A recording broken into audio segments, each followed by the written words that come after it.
Bienvenue à tous pour ce webinaire organisé par ECOV, lors duquel on a l'occasion, la chance, le privilège, le plaisir d'accueillir Aurélien Bigot, qui est ici déjà présent, que vous voyez.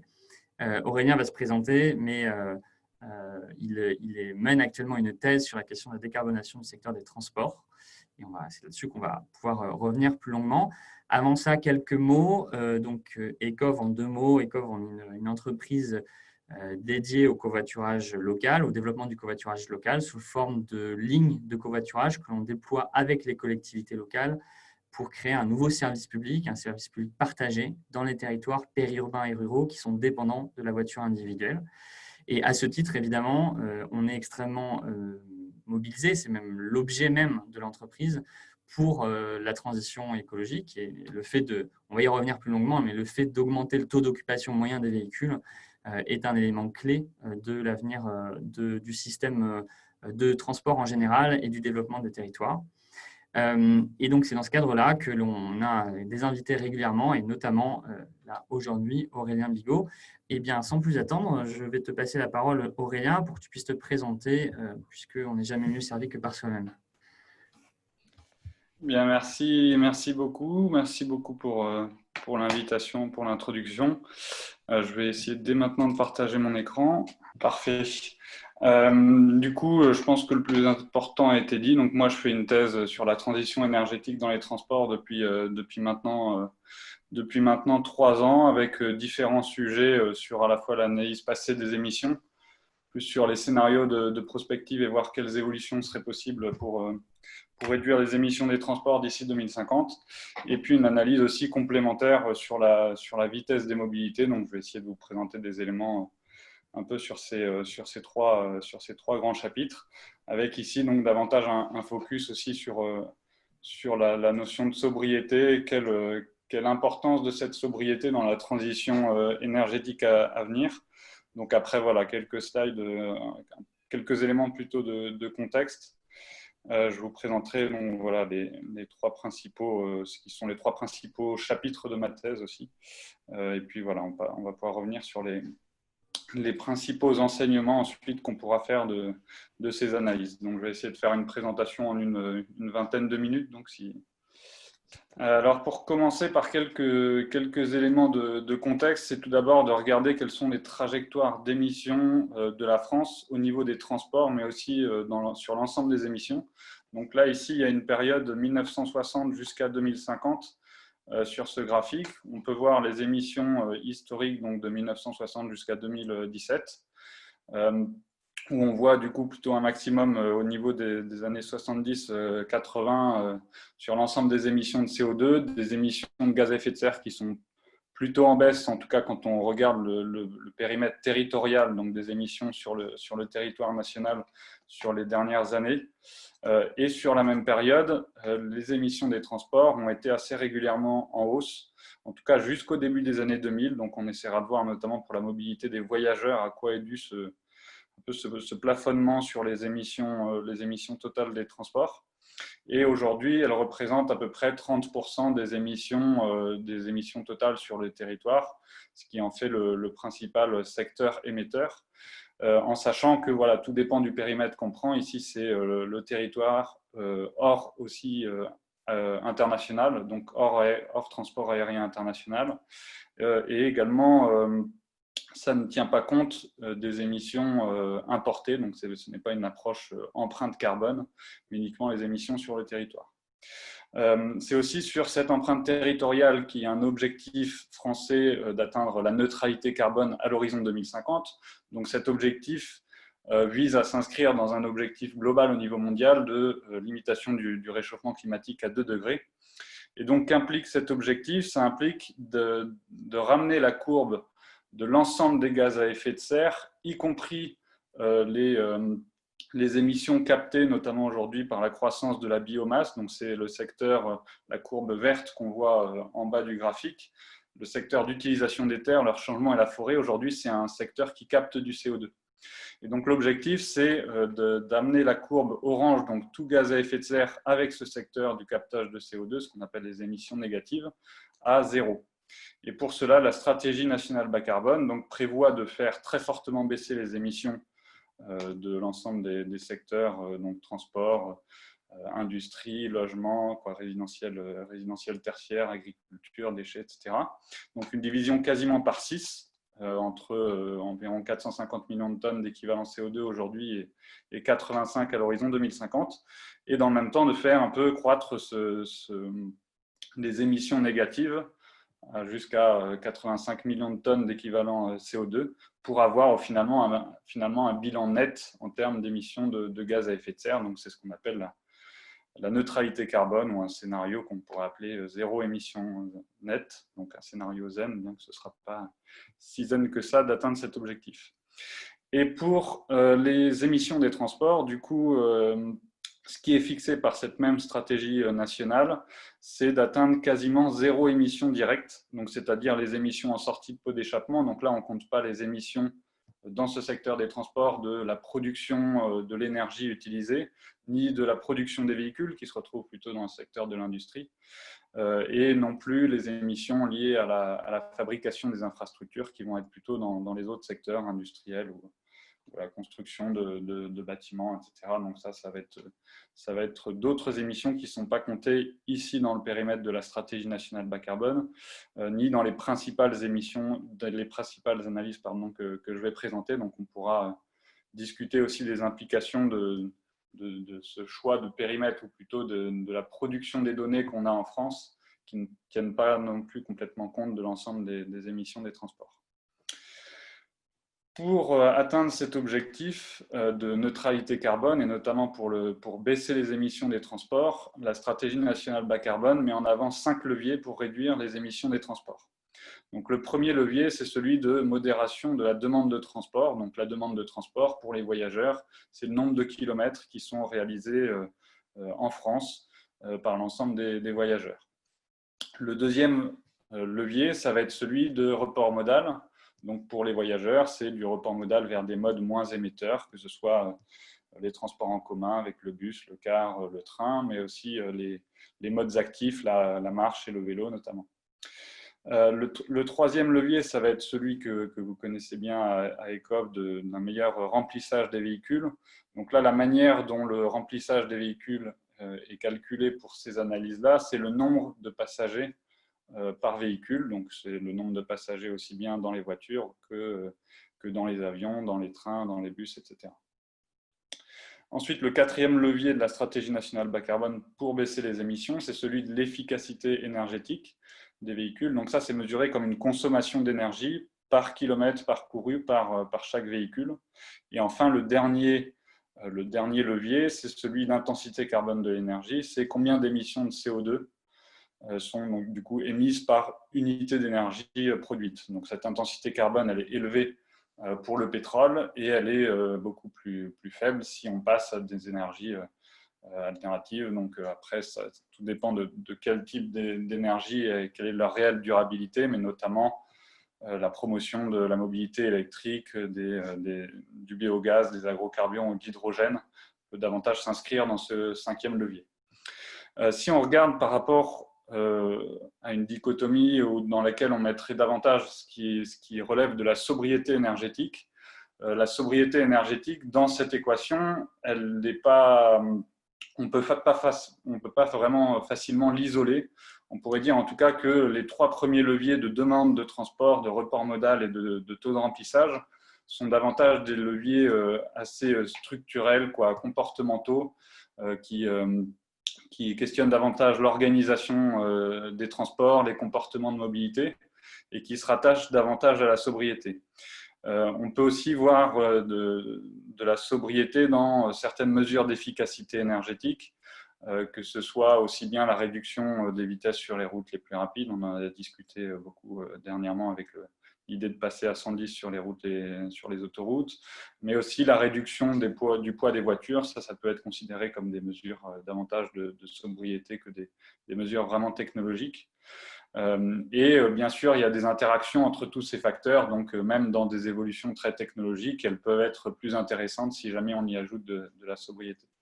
Donc là, ça va être une analyse qui fait pas directement une dichotomie entre sobriété et les autres parties qui pourraient être regroupées plus dans éventuellement une dichotomie sobriété versus technologie, ou bien reprendre le triptyque de Négawatt, sobriété, efficacité, renouvelable. Et donc là, c'est une approche un peu différente, mais qui permet de voir en tout cas quelle est l'importance qu'on peut donner aux mesures davantage de sobriété dans leur ensemble. Donc, je vais commencer par présenter l'importance de ces 5 différents facteurs par le passé, donc avec une décomposition sur la période 1960 jusqu'à 2017, pour essayer de comprendre à quels facteurs on peut expliquer les évolutions passées, donc qu'on a observé en France depuis plusieurs décennies, donc depuis 1960. Donc là, de nouveau, c'est uniquement les émissions directes et c'est uniquement les émissions intérieures, donc hors transport aérien international. On pourra y revenir dans les questions si vous le souhaitez. Donc la première manière de présenter les résultats de ce travail de décomposition entre les 5 facteurs, c'est de regarder cela de manière multiplicative, donc par rapport à une base 1 en 1960, où on voit la courbe d'évolution des émissions de CO2 de la mobilité des voyageurs, donc hors marchandises ici. On voit qu'il y a une forte augmentation de ces émissions jusqu'à une sorte de pic au début des années 2000, avec depuis une trajectoire relativement stable ou fluctuante sur les dernières années, et une multiplication en tout des émissions par 4,2 sur cette période. Après, l'objectif de la décomposition, c'est de voir quelle a été l'importance relative des 5 différents facteurs, des 5 différents leviers dans cette évolution et dans cette multiplication par 4,2. Donc, le premier levier qu'on a, c'est celui de la demande de transport. Et ce qu'on voit, c'est qu'elle a été multipliée par 4,7 sur l'ensemble de la période. Donc ça, c'est dû à la fois à l'augmentation de la population. Donc la population a augmenté de 43% depuis 1960, mais aussi, et encore davantage, à une augmentation du nombre de kilomètres parcourus par personne en moyenne. Donc ces kilomètres-là ont été multipliés par environ 3,3. Donc on est aujourd'hui à peu près de l'ordre de 15 000 km parcourus par an et par personne, ce qui fait de l'ordre de 40 km par jour et par personne, pour donner quelques ordres de grandeur là-dessus.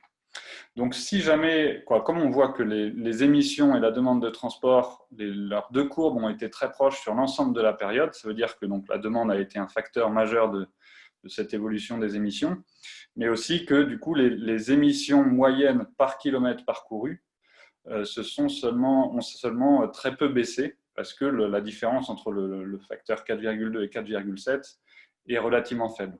Donc il y a eu une petite décorrélation, disons, des 2 courbes plutôt sur la fin de la période. Si cette décorrélation est assez faible, c'est parce que les 4 autres facteurs de la décomposition, donc report modal, remplissage, efficacité énergétique et intensité carbone, se sont principalement compensés entre eux. C'est-à-dire qu'il y a des facteurs qui ont joué à la hausse sur les émissions. Donc c'est tout d'abord le facteur de report modal. Donc on peut estimer que le fait qu'il y ait une évolution des parts modales plutôt vers davantage de voitures, en particulier sur le début de la période, a fait augmenter les émissions de l'ordre de 22%. C'est comme ça qu'on peut interpréter ce facteur de 1,22 sur l'ensemble de la période. Et l'autre facteur qui a joué à la hausse sur les émissions, c'est celui du remplissage des véhicules. Et en particulier le fait que le remplissage des voitures, donc le mode aujourd'hui le plus utilisé et le plus grand contributeur aux émissions des transports de la mobilité voyageur, étant donné que ce remplissage a baissé, ça a une implication à la hausse sur les émissions, parce qu'il faut, pour un même volume de trafic ou de demande de transport, déplacer davantage de voitures. Et dans le même temps, il y a eu des évolutions en revanche plus favorables. C'est notamment le cas de l'efficacité énergétique des véhicules, donc qui s'est globalement améliorée, donc grâce aux progrès techniques essentiellement. Donc c'est une évolution assez régulière sur l'ensemble de la période, qui a permis de l'ordre de moins 37% d'émissions liées à ce facteur. Et enfin, le dernier facteur de la décomposition ici sur le passé, c'est celui de l'intensité carbone de l'énergie. Donc pour l'instant, cette intensité carbone a très peu baissé, puisqu'on est encore très majoritairement au pétrole, donc à un peu plus de 90% en France. 90% de l'énergie utilisée dans les transports correspond à du pétrole. Il y a une petite amélioration de cette intensité carbone assez récente qu'on peut observer entre les années 2005 et 2010, même si on ne le voit pas extrêmement bien sur ce graphique-là, qui est liée au développement des agrocarburants. Parce que la manière de compter nos émissions, c'est de dire que les agrocarburants n'émettent rien, ou plutôt qu'ils captent du CO2 avant d'être réémis au moment de leur combustion dans les moteurs.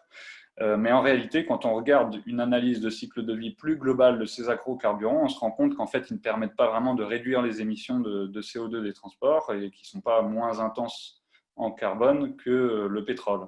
Du coup, si jamais on choisissait de compter aussi les émissions de CO2 des agrocarburants, on aurait la courbe en pointillé que je viens de faire apparaître sur le schéma, où on voit que les émissions de CO2 donc, totales, disons, y compris ces émissions des biocarburants, sont encore un peu plus élevées et la décorrélation avec la demande de transport apparaît encore plus faible. L'autre manière de présenter ces mêmes résultats, c'est de regarder cette fois-ci, non plus en multiplicatif, mais en additif, c'est-à-dire de regarder, par exemple, là, on a la courbe grise entre 1960 et 1965. Donc, c'est sur l'échelle de droite, on a eu une augmentation des émissions de CO2 de la mobilité voyageur de l'ordre de 8 millions de tonnes, un peu plus, quasiment 9. Et on peut, avec ici donc le point bleu, décomposer cette évolution de plus 9 millions de tonnes entre les 5 différents facteurs. Donc, quand on fait apparaître du coup cette évolution au cours du temps, on retrouve de nouveau donc, en rouge bordeaux l'impact de la demande de transport, donc quasiment toujours à la hausse sur l'ensemble de quoi.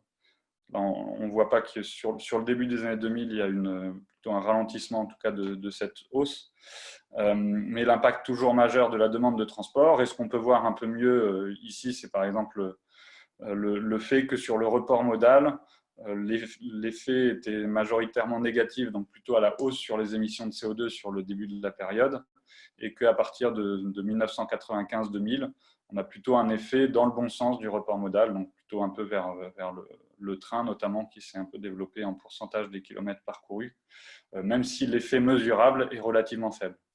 Et après, on peut voir aussi un petit peu, je parlais tout à l'heure, donc de 2005-2010, le gain d'intensité carbone lié au développement des biocarburants, même si en analyse de cycle de vie, cette conclusion n'est plus vraiment vraie. Un petit focus. Est-ce que je peux revenir juste un cran en arrière, juste pour souligner la partie taux d'occupation de véhicules? Oui. Un petit billet d'analyse sur le sujet. Mais au-delà de ça, là, on voit vraiment les ordres de grandeur en valeur absolue de mégatonnes sur les variations de taux d'occupation. Et par exemple, sur l'année 2005-2010 que tu pointais pour la question de la variation d'intensité carbone, on voit que la variation du taux d'occupation est du même ordre de grandeur que les gains des biocarburants. Pourtant, les biocarburants, on en parle beaucoup. La variation du taux d'occupation, dans l'autre sens, en l'occurrence, on en parle beaucoup moins. Et c'est en valeur additive, comme ça, on voit les ordres de grandeur de manière un peu plus précise, peut-être qu'en valeur relative par rapport à la base 100 de 1960. En effet, j'allais revenir un petit peu sur cet élément du remplissage des véhicules. Après, sur ce graphique-là et l'importance du remplissage selon les périodes de 5 ans, on n'a pas forcément de données de suivi extrêmement précises. Donc, en reprenant les données du ministère, etc., on se retrouve avec des choses où des fois, il y a certaines périodes de 5 ans où le taux de remplissage a un impact plus ou moins fort. Ça, c'est possible que ce soit lié à certaines imprécisions dans les données, etc. En tout cas, la tendance de long terme est bien connue. En revanche, les tendances de plus court terme, on a moins de données là-dessus. C'est quelque chose qui manque pas mal, je trouve, en tout cas pour suivre l'évolution, notamment du covoiturage aussi à l'avenir. Mais en tout cas, c'est sûr que la tendance de long terme est extrêmement forte. Et ce qu'on voit aussi donc là sur le graphique, donc c'est en base 1 en 1960, c'est l'évolution du remplissage des véhicules, donc à la fois pour les voitures mais aussi pour les autres modes de transport. Et quelque chose qu'on observe, c'est qu'en fait, pour quasiment tous les modes de transport, historiquement, on s'est tourné vers des véhicules plus lourds et plus capacitaires. Donc, par exemple, les trains en moyenne sont plus grands, plus capacitaires. Les avions, c'est encore plus le cas, une multiplication en gros par 4 depuis 1960 du nombre moyen de passagers par véhicule, par avion. Donc ça, c'est une évolution assez commune aux différents modes de transport, d'aller vers des véhicules plus lourds, plus capacitaires, et c'est ça qui a pu permettre à la grande majorité des modes de transporter plus soit de passagers ou plus de tonnes de marchandises. Et en fait, dans ces évolutions-là, il y a une exception, c'est la voiture, où les véhicules sont un peu plus lourds, mais par contre où le remplissage des véhicules dans le même temps a baissé. Et en gros, dans les chiffres que moi j'ai retrouvés, c'est qu'on était à peu près à 2,2, 2,3 passagers par véhicule en 1960 par voiture, et qu'aujourd'hui on est plutôt autour de 1,6, bon 1,58 d'après les derniers chiffres du ministère. Et qu'il y a en tout cas au moins deux ou trois facteurs assez structurants qu'on peut citer sur cette baisse du taux de remplissage. Il y a tout d'abord la hausse du taux de motorisation et de multimotorisation des ménages, c'est-à-dire plus de voitures auxquelles on a accès. Donc ça permet plus facilement de faire des trajets qui sont soit seuls ou assez peu nombreux. Il y a un autre facteur démographique qui est la baisse du nombre de personnes en moyenne par ménage, qui a aussi baissé assez régulièrement historiquement. Et puis, plus globalement, en lien aussi avec le taux de motorisation, c'est la baisse du coût d'usage de la voiture de manière générale, qui peut donner une certaine désincitation, en tout cas à partager les trajets, si jamais on a les moyens en fait, de faire ces trajets seul avec sa propre voiture, etc. Donc, c'est voilà, l'accessibilité grandissante de la voiture individuelle qui a permis aussi cette baisse tendancielle du remplissage des voitures. Je vais passer à quelques éléments désormais sur une petite slide avant sur quelques interactions. Je ne vous demande pas de lire tout ce tableau et d'en comprendre toutes les couleurs. Juste l'idée ici, c'est de mettre en avant le fait qu'il y a énormément d'interactions qui existent entre les mesures de transition énergétique qu'on peut retrouver, notamment là, c'est un peu une liste que j'ai des scénarios de prospective. Donc en haut, on voit différentes mesures, donc notamment des mesures plutôt liées à la demande de transport, d'autres au report modal, au covoiturage, etc. Et puis les potentielles interactions qu'il peut y avoir avec les autres facteurs. Donc par exemple, quand on encourage, je vais donner ici l'exemple du train, on encourage plus de trains, ça favorise le report modal, donc c'est son objectif. Mais après, ça peut encourager aussi tout simplement plus de demandes de transport. On a observé la même chose, donc pour faire un petit focus aussi sur le covoiturage longue distance, où il a tendance à entraîner un report modal depuis le train. Donc moi, j'avais vu passer un sondage qui avait été fait en 2015 où il demandait aux usagers du covoiturage si jamais le service un peu type Blablacar, parce que c'est essentiellement sur la longue distance, n'existait pas, quel aurait été votre choix de mobilité. Et 52% des répondants disaient qu'ils auraient pris le train. Donc ça, c'est un effet rebond sur le report modal, c'est-à-dire que le train reste quand même plus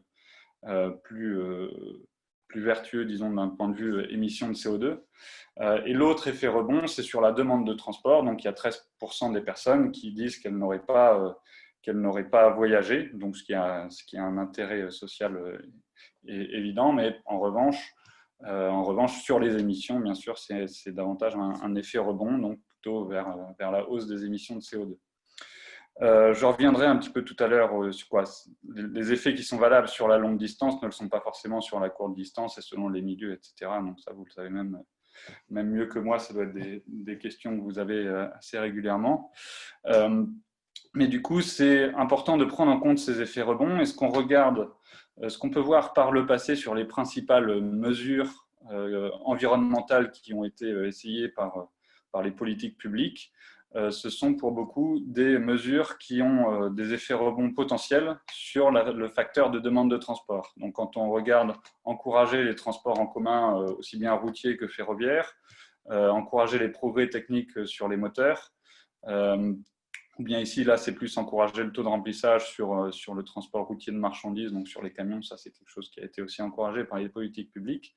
Donc, ce sont des mesures qui ont plutôt un risque de faire augmenter la demande, facteur qui a été, comme on l'a vu, le principal disons, driver des émissions de CO2.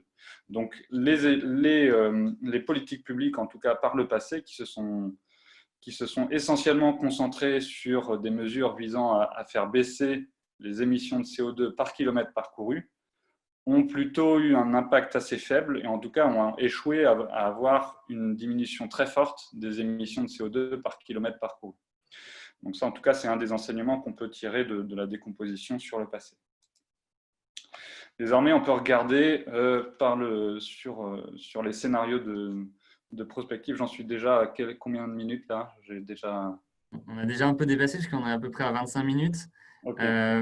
Donc, si effectivement tu peux un petit peu accélérer pour qu'on essaie de garder quand même un temps substantiel d'échange, même si pour l'instant personne n'a posé de questions, je vous rappelle que vous pouvez poser des questions en même temps en tapant directement, en écrivant via l'onglet qui est au milieu de votre écran en bas. Je vais passer sur quelques slides du coup pour aller plus vite. Je vais directement vous présenter les principaux éléments sur la stratégie nationale bas carbone et comparer ça à d'autres scénarios de prospective pour voir les potentiels qui sont identifiés dans différents scénarios. Donc pour la stratégie nationale bas carbone, ici c'est la décomposition multiplicative que je vais vous montrer sur la gauche dans un premier temps. Donc les émissions sont quasiment réduites à néant d'ici 2050, les émissions directes. Et ensuite, on peut décomposer de nouveau quelle est l'évolution quelle est la part liée aux différents facteurs dans cette évolution des émissions. Donc, on a la demande de transport d'ici 2050 qui augmente de 26%. Donc, on peut considérer que ça participe aussi à l'augmentation des émissions de cet ordre de grandeur-là. Ensuite, on a le facteur report modal qui permet une diminution de l'ordre de 8% des émissions d'ici 2050. On a ensuite le facteur taux de remplissage des véhicules via en particulier le développement du covoiturage qui permet une baisse des émissions très légèrement, un petit peu plus forte que pour le report modal, donc de l'ordre de moins 11%, lié à l'activation de ce facteur de taux de remplissage, donc à un meilleur remplissage des voitures. Et ensuite, les deux derniers facteurs bien plus structurants, bien plus importants dans cette stratégie nationale bas carbone française, ça va être l'efficacité énergétique des véhicules. Donc, dans un premier temps, c'est notamment les progrès sur les véhicules thermiques. Et en fait, le fait de développer la voiture électrique aussi, tel que mesuré dans cette décomposition, va aussi donner des gains d'efficacité énergétique mesurés en énergie finale. Donc, on pourra rentrer dans les détails s'il y a des questions là-dessus. Et après, un facteur majeur qui permet au final d'arriver à quasiment zéro émission, c'est le facteur d'intensité carbone de l'énergie, donc de passer du pétrole à d'autres énergies, en particulier pour la mobilité, c'est de développer le véhicule électrique. Donc, on a une stratégie, en tout cas, qui aussi bien, donc on peut voir sur le schéma de gauche ou sur le schéma de droite, qui est assez structuré autour de facteurs très technologiques, donc d'efficacité énergétique et d'intensité carbone de l'énergie, afin de réduire les émissions des transports, en particulier de la mobilité voyageur, d'ici 2050. Quand on compare maintenant ça avec d'autres scénarios qui peuvent exister en France, donc là, je vais montrer la valeur en bleu, c'est celle de la stratégie nationale bas carbone. Et après, j'ai comparé ça à d'autres scénarios de transition énergétique, donc 13 scénarios en tout. Et j'ai pris à chaque fois la moyenne des 4 scénarios tendanciels. Donc, c'est si on prolonge un peu les tendances actuelles. Après, selon les visions des acteurs, ces scénarios tendanciels ne donnent pas toujours exactement les mêmes visions. Et puis, les 4 scénarios qui sont les plus ambitieux sur chaque facteur. On peut voir par exemple que dans les scénarios tendanciels, en général, ils voient plutôt une augmentation de 20% de la demande et de l'ordre de moins 10% de cette demande dans les scénarios les plus ambitieux. Pour le report modal, on est autour de très faibles variations dans le tendanciel et jusqu'à moins 20% dans les scénarios les plus ambitieux. On est à peu près sur la même chose sur le développement du covoiturage, donc sur le facteur plus globalement de taux de remplissage des véhicules, où on voit du coup que la stratégie nationale bas carbone, en tout cas, est un peu en dessous des scénarios qu'on pourrait dire les plus ambitieux sur ce facteur-là. Et après, sur l'efficacité énergétique des véhicules et l'intensité carbone de l'énergie, en fait, la stratégie nationale bas carbone, pour sur ces deux facteurs est parmi vraiment les plus ambitieuses parce qu'elle l'est moins finalement sur les trois premiers facteurs qui sont peut-être un peu plus proches de mesures de sobriété organisationnelle, structurelle, etc. Et du coup, ça oblige à être très ambitieux sur ces facteurs plus technologiques. Un des inconvénients de ces facteurs très technologiques et le fait de ne pas beaucoup mobiliser les leviers plus de sobriété, c'est que la sobriété a de nombreux co-bénéfices et notamment des co-bénéfices sur les autres externalités des transports. Donc, au-delà des facteurs de émissions de CO2, pollution atmosphérique, consommation de pétrole et d'énergie fossile, que un peu tous les facteurs permettent de prendre en compte, il y a d'autres externalités, type la sédentarité, la dépendance à l'automobile, l'accidentologie, la congestion, etc., qui vont davantage être traités par les premiers facteurs de cette décomposition, donc des facteurs plus structurels et davantage tournés vers la sobriété. Je vais passer cette partie sur la vitesse des déplacements. Éventuellement, on pourra y revenir sur la conclusion. J'en toucherai juste quelques mots, juste pour dire que la vitesse moyenne des déplacements, c'est quelque chose d'assez structurant dans les comportements de mobilité, parce que la demande de transport, donc mesurée en kilomètres par jour et par habitant, elle a été multipliée par plus de 10 historiquement depuis 200 ans, depuis 2 siècles. Mais dans le même temps, les temps de transport, eux, sont relativement stables, donc autour d'1 heure par jour. Donc, ce qui a permis de faire environ 10-12 fois plus de kilomètres depuis 2 siècles, c'est le fait qu'on ait augmenté cette vitesse moyenne des déplacements pour en arriver à une vitesse qui est autour de 40-50 km/h en moyenne, et ce qui permet de faire de l'ordre de 40 à 50 km par jour. Mais si on n'avait pas eu cette très forte accélération, on ne pourrait pas parcourir autant de kilomètres par jour actuellement en France. Et quand on regarde un petit peu historiquement, cette très forte accélération qu'on a eue notamment sur la deuxième moitié du XXe siècle, elle est un peu arrivée à saturation, voire même à un pic de la vitesse moyenne. Et donc, ça pourrait très fortement influencer les comportements de mobilité à l'avenir, puisque de nombreuses mesures qui vont dans le sens de la transition énergétique des mobilités auraient plutôt tendance à ralentir ces mobilités. Donc, à ce que la demande de transport par personne, si jamais on veut toujours limiter notre temps de déplacement à 1 heure par jour environ, eh bien, cette demande de transport pourrait ne plus augmenter. Donc, on pourrait avoir n'importe quelle augmentation de PIB, etc. Si jamais on n'a plus envie de passer plus de temps dans les transports et que les transports en moyenne ne s'accélèrent pas, cette demande pourrait être un peu à saturation. Donc, je vais passer sur les différents graphiques que je pourrais transmettre. Après, j'ai mis aussi mon adresse mail sur la fin. Tout ça pour revenir sur ce graphique où on voit que les 3 courbes de vitesse moyenne de demande par personne, donc de nombre de kilomètres par jour et par personne historiquement de 1960 à 2017, et la courbe d'évolution des émissions, ces 3 variables sont très proches. Donc, il y a eu une très forte augmentation jusqu'au début des années 2000. Et depuis le début des années 2000, on est plutôt sur une stabilisation, voire une baisse. Et que ça pourrait, selon moi, continuer à l'avenir, en tout cas sur la partie vitesse des mobilités qui pourrait continuer à être relativement stable, voire en baisse. Et donc, je conteste un peu aussi la vision, notamment de la stratégie nationale bas carbone, qui dit qu'on pourrait continuer à augmenter le nombre de kilomètres par personne d'ici 2050, ou en tout cas, selon moi, pas dans des proportions si fortes qu'il le prévoit. Et puis, on voit que dans cette stratégie aussi, il y a une hypothèse ou un pari, on pourrait appeler ça, de décorrélation extrêmement forte entre la demande de transport qui continue à augmenter et les émissions de CO2 qui baissent extrêmement fortement, et que pour l'instant, on n'y est pas, en tout cas, à cette décorrélation très forte au vu des politiques publiques notamment qui sont mises en place jusqu'à aujourd'hui. Sur les quelques éléments de conclusion, donc je ne vais pas revenir sur les principaux enseignements, ça je viens de les citer, sur l'importance de la sobriété. Tout d'abord, juste sur la technologie, en tout cas on voit qu'elle a été insuffisante par le passé. Je viens de le dire, il y a un retard assez important, il y a des risques d'effet rebond. Mais bien sûr, ça ne doit pas cacher non plus le fait que la technologie est complètement indispensable pour atteindre la neutralité carbone. Le souci que je vois actuellement, c'est que la stratégie est quasiment uniquement basée sur justement ces progrès et ce pari technologique, et très peu sur la sobriété. Et il faut, selon moi, vraiment les deux.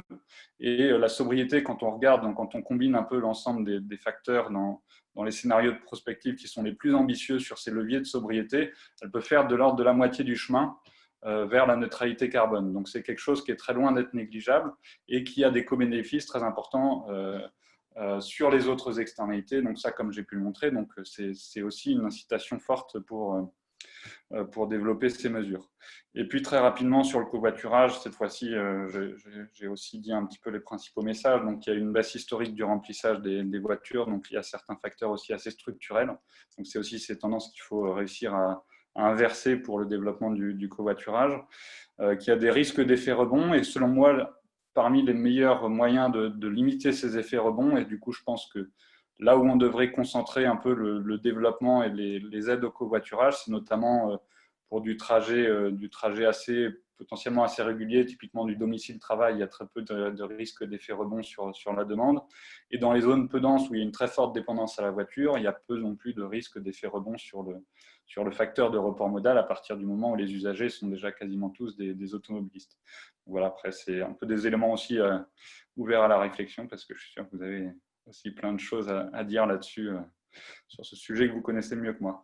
Et du coup, j'ai mis mon contact aussi par mail. Donc, si jamais je peux transmettre aussi la présentation, sinon n'hésitez pas à m'écrire par mail si vous voulez me faire des retours ou me poser des questions complémentaires. Mais c'est aussi voilà, le moment des questions. Donc, Merci beaucoup Aurélien. Je trouve vraiment passionnant ce travail que tu as fait parce qu'il met vraiment en perspective globalement les ordres de grandeur et les tendances. Il n'y a pas vraiment de travail équivalent à ma connaissance. Il y avait le CGDD qui faisait quelques décompositions un peu similaires, mais sur des périodes de temps plus courtes et moins approfondies sur les questions de mobilité et notamment le lien avec la vitesse, alors que tu as justement, par manque de temps, tu as dû passer un peu vite, mais qui est assez passionnant. Je pense qu'on pourra en discuter ultérieurement. Il y a 4-5 questions qui ont été posées, donc je vais essayer de les relater.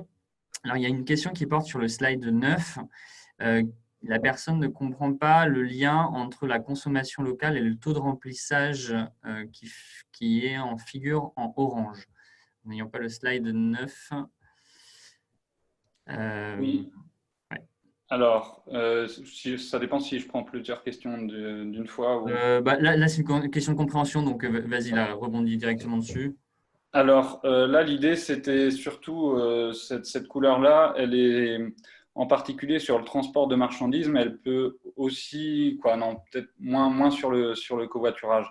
Mais l'idée derrière ça, c'est que des consommations et productions plus locales peuvent empêcher une certaine massification des transports. C'est qu'aujourd'hui, on a des distances qui sont très longues pour le transport de marchandises, ce qui permet plus facilement d'avoir des camions bien remplis, voire même de passer à l'échelle supérieure un peu du train qui est encore plus massifié. Et que si on retourne à des échelles beaucoup plus locales, il y a certains risques, en tout cas, qu'il faut prendre en compte. Après, ça ne veut pas dire qu'il ne faut pas développer les consommations et les productions plus locales, mais en tout cas d'avoir plus une multiplication, en tout cas, des trajets en véhicules utilitaires légers, par exemple, pour aller distribuer sur des marchés, pour aller faire les courses dans plutôt sur des marchés, sur des circuits courts, sur des circuits de distribution type AMAP, par exemple, pour l'alimentation. Et ça, c'est bien identifié qu'en tout cas, il y a des risques de perdre un peu en efficacité sur le remplissage des véhicules. Donc après, voilà, pour moi, ce n'est pas une raison du tout suffisante pour ne pas développer ces consommations plus locales. Mais en tout cas, sur la partie marchandise, c'est quelque chose qui est quand même à prendre en compte. Ok, merci. Sur la partie mise en place de mesures, il y a quelqu'un qui pose la question de l'estimation du coût public pour chaque catégorie de mesures qui est mise en place. Est-ce qu'il y a le ratio d'efficacité de la dépense publique associé aux mesures, qu'elles soient technologiques ou plutôt sobriété? On en avait parlé un peu ensemble sur un des sujets. Mais ouais. Alors ça, j'ai pas de réponse directement là-dessus. Il y a des études qui peuvent exister du coup sur certaines mesures par-ci par-là. À chaque fois, ça dépend beaucoup des hypothèses qui sont prises. En tout cas, dans les scénarios de prospective, j'ai pas vu de schéma un peu récapitulatif qui pourrait regarder quel est le coût de ces différents types de mesures pour les finances publiques ou pour les usagers, etc. Globalement, la sobriété a tendance à coûter moins cher, forcément, et certaines mesures technologiques un peu plus chères. Mais après, ça, c'est une règle générale qui n'est plus forcément valable quand on quand on descend dans chaque catégorie et chaque type de mesure. Mais disons que, par exemple, le simple passage du pétrole à d'autres types d'énergie, le pétrole étant quand même une énergie relativement très bien concentrée et relativement peu chère quand même, passer à d'autres types d'énergie peut parfois coûter bien plus cher. Et on le voit par exemple si on veut développer des agrocarburants de seconde génération, donc plutôt à base de déchets, etc., par exemple pour le transport aérien ou l'hydrogène, etc. Ça, c'est des choses qui sont quand même bien plus coûteuses. Donc ce pari technologique a aussi un peu des risques en termes de coûts pour les finances publiques ou les usagers.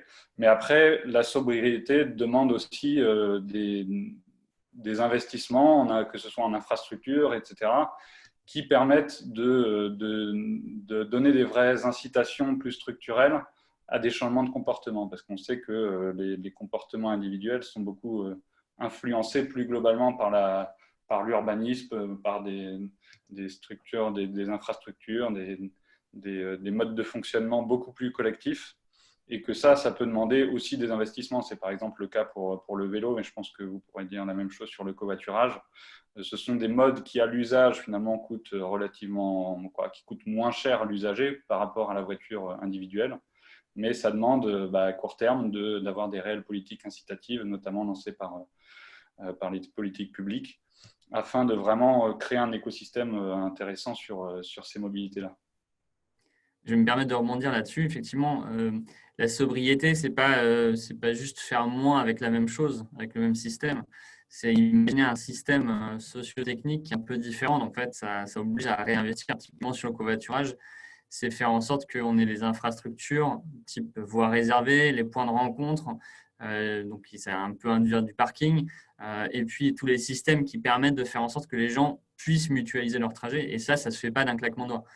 Moi, c'était dans mon parcours personnel, c'était le fait de constater dans un schéma de transition d'une région que on avait le taux d'occupation des véhicules qui devait augmenter pour atteindre les objectifs. C'était même pas de la neutralité, c'était du facteur 4, comme on disait, malgré des investissements massifs dans le transport collectif.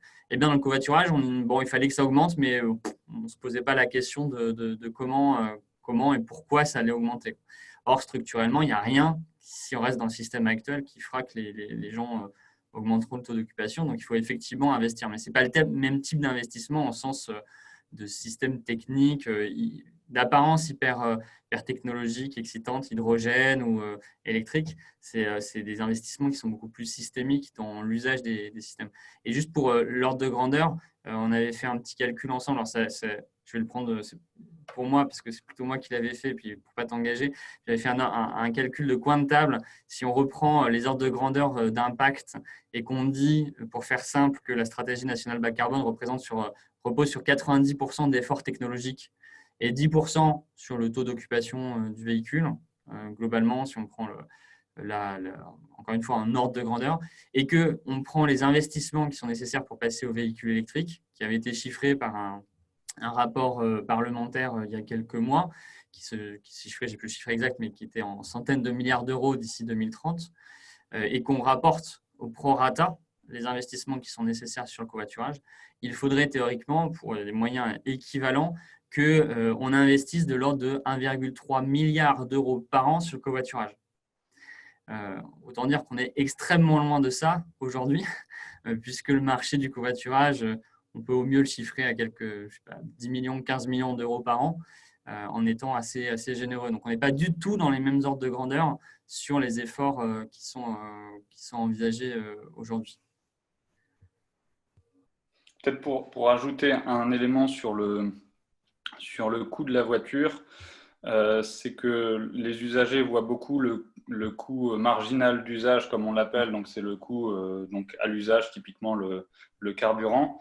Mais un des coûts très importants de la voiture, c'est celui de possession de la voiture, donc le coût plus complet. Et ça peut être fortement diminué à partir du moment où on réussit à faire baisser le taux de motorisation des ménages. Et ça, c'est quelque chose de très important à la fois sur le budget, mais aussi à l'avenir, ça sera de plus en plus sur les émissions de CO2 des transports. C'est-à-dire qu'à partir du moment où on passe à la voiture électrique, la majeure partie des émissions se situe à la production des véhicules.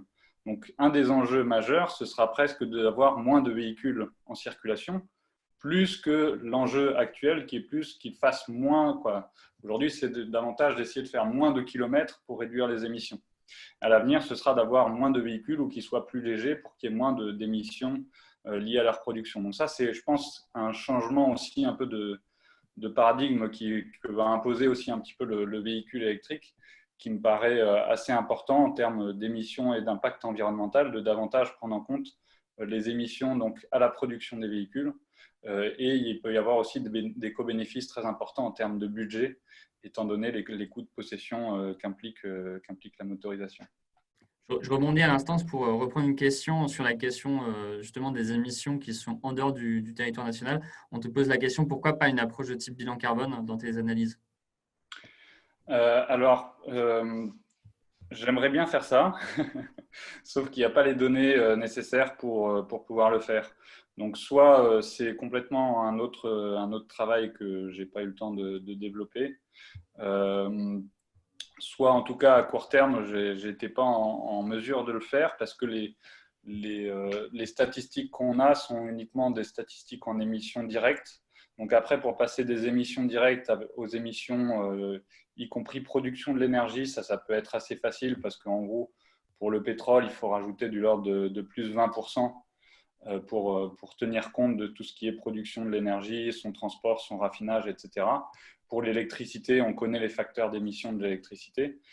Par contre, dès qu'on rentre dans une approche analyse de cycle de vie, je pense que c'est ça c'était un peu ça la question, où on intègre aussi les coûts environnementaux de la production des véhicules et des infrastructures. Là, on entre dans un domaine où on a beaucoup moins de données, où quand on a des données, elles sont très récentes et on n'a pas une approche vraiment historique qui permettrait de faire le même type de travail, en tout cas par le passé. Et pour les scénarios de prospective, en général, c'est la même chose. Les émissions sont prises en général uniquement les émissions directes, des fois aussi production de l'énergie, donc dans le secteur des transports. Et après, par exemple, pour des scénarios de transition énergétique au niveau assez global, comme par exemple peut le faire l'ADEME ou Négawatt, etc., les émissions de production des véhicules sont comptées dans le scénario, mais elles vont être comptées plutôt côté industrie. Donc, moi, quand j'analyse que la partie transport, on me donne les données transport, je n'ai pas ces émissions liées à la production des véhicules qui, en tout cas, seraient de plus en plus significatives plus on se tourne vers des scénarios, vers la neutralité carbone où les émissions directes sont extrêmement faibles, voire nulles, mais où, par contre, en effet, de manière plus cachée, il y a des émissions plus importantes sur la production de l'énergie et encore plus sur la production des véhicules. Alors, ensuite, je vais regrouper deux questions. La première, c'est quels seraient les leviers les plus efficaces, à défaut d'être réalistes, pour diminuer la demande de transport, donc vraiment sur la question sur la demande. Et il y a une autre question qui porte sur la partie, sur la vitesse, relative à la vitesse, que tu pourrais un peu développer, ce que tu as laissé de côté. Et je me suis permis de regrouper les deux parce que je pense qu'il y a un peu un lien potentiel. Oui, alors pour les leviers sur la demande de transport, je pense que la première chose, c'est de changer de vision sur est-ce que c'est bien d'avoir plus de demandes de transport ou pas. Aujourd'hui, on est dans une vision où on continue, ça se voit sur certains projets, à encourager une demande de transport plus importante. Quand, par exemple, il y a des projets d'agrandissement d'aéroports, etc., tous les projets autoroutiers, etc., ne sont pas forcément abandonnés. On a des réflexions sur l'urbanisme qui ne sont pas orientées vers une réduction des distances. Je pense que la première chose à faire, ce serait de changer cette vision sur le fait que, en fait, augmenter la demande de transport, ça a des impacts négatifs importants, notamment sur les émissions, et que si jamais on veut mettre dans nos objectifs un peu prioritaires pour l'avenir de décarboner les transports, on a intérêt plutôt à réduire cette demande. Et à partir de ce moment-là, déjà, ça permettrait de... C'est selon moi un peu la chose la plus structurante avant les mesures qu'on peut mettre en œuvre, de se mettre en cohérence sur le fait d'assumer le fait que cette demande de transport n'est pas forcément quelque chose de positif et que, a priori, les gens préféreraient habiter à 3 km de leur travail plutôt qu'à 35 km, etc. Et que c'est réinventer un peu un système dans un autre sens par rapport à ce qu'on a pu faire historiquement, que de rechercher à recréer de la proximité, notamment pour les déplacements du quotidien, ce qui est quelque chose, a priori, qui est très bien vu par les citoyens, en tout cas par une majorité de citoyens. Et après, pour la longue distance, c'est d'accepter aussi de voyager autrement et de créer un autre univers du voyage pour, en tout cas, la minorité de personnes qui a la chance de pouvoir voyager en avion de temps en temps.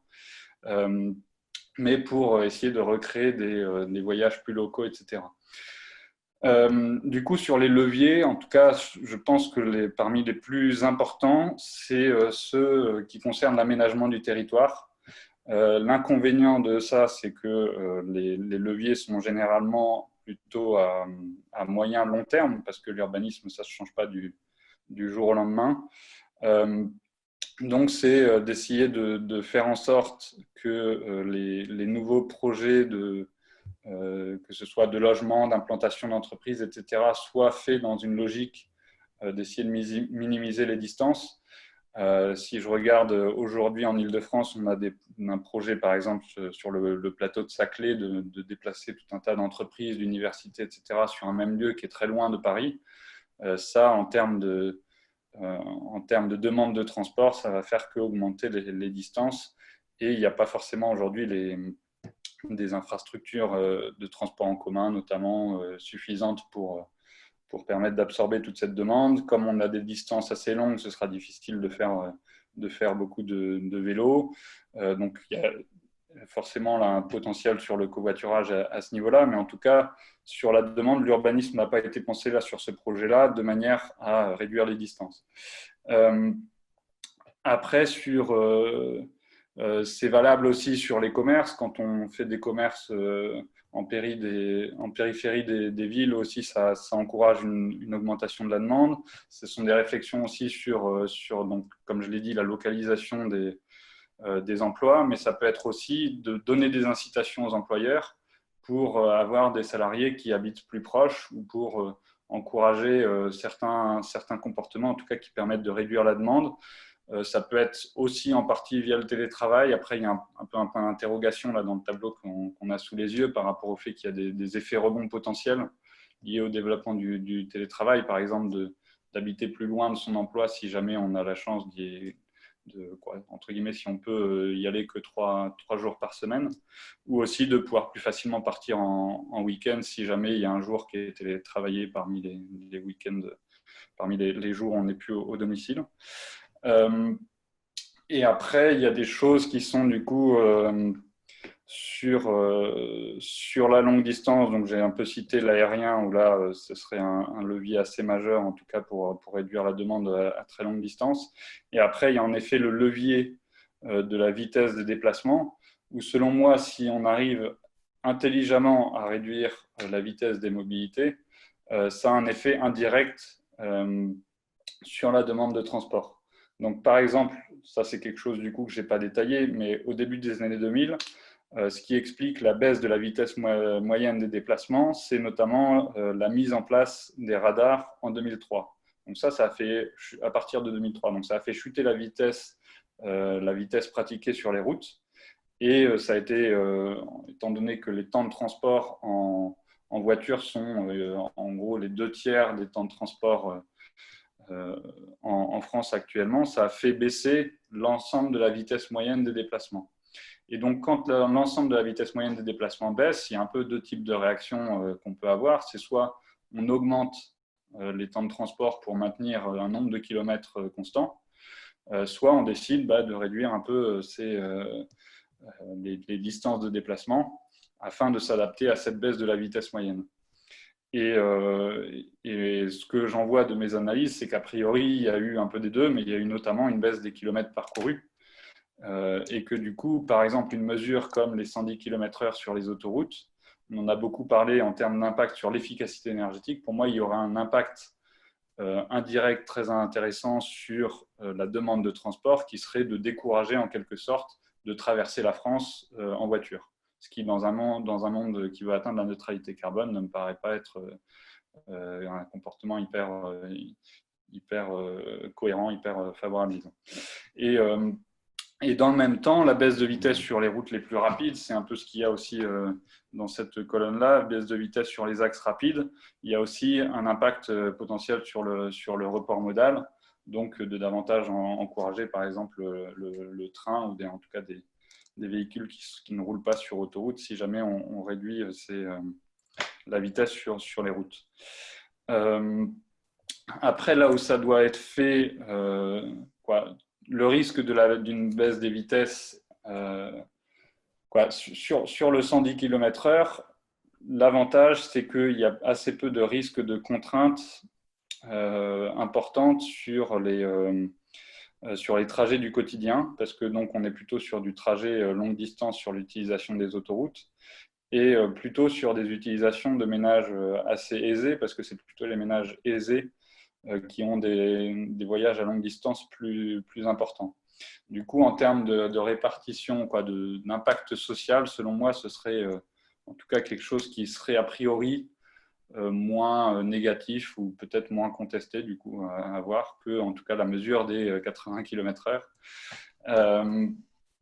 Et après, pour la baisse des vitesses sur des déplacements du quotidien, là, ce qui est important, c'est du coup d'aménager l'urbanisme, d'adapter l'aménagement du territoire pour que cela puisse se faire, pour que la baisse des vitesses puisse se faire sans augmenter les temps de parcours. Et peut-être un dernier élément sur ce ralentissement des mobilités.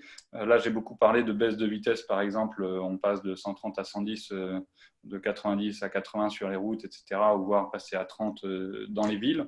Donc ça, c'est une partie du ralentissement des mobilités. Mais le facteur qui a été le plus important par le passé, c'est celui d'une accélération via du report modal, c'est-à-dire qu'on a remplacé du temps de marche à pied par du temps en voiture. Mais si à l'avenir, on remplace par exemple du temps en voiture par du temps en vélo, en marche à pied, etc., là, il y a un ralentissement de la vitesse moyenne qui se fait non pas par changer le chiffre qui est sur les panneaux sur les routes, mais qui est plutôt des changements de comportement de mobilité qui encouragent à vivre davantage en proximité, à réduire la distance des déplacements. Et l'autre facteur historique qui a accéléré aussi les mobilités, c'est de développer des infrastructures plus rapides pour un même mode.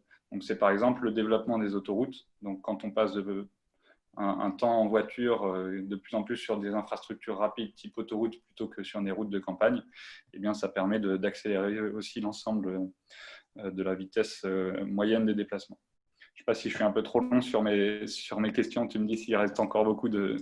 Il en restait, mais je pense qu'on va bientôt s'arrêter. En fait, sur la partie que tu évoquais sur la vitesse, il y a une forte corrélation effectivement entre la vitesse et puis la demande de transport. Et donc, la demande de transport est un résultat de cette vitesse.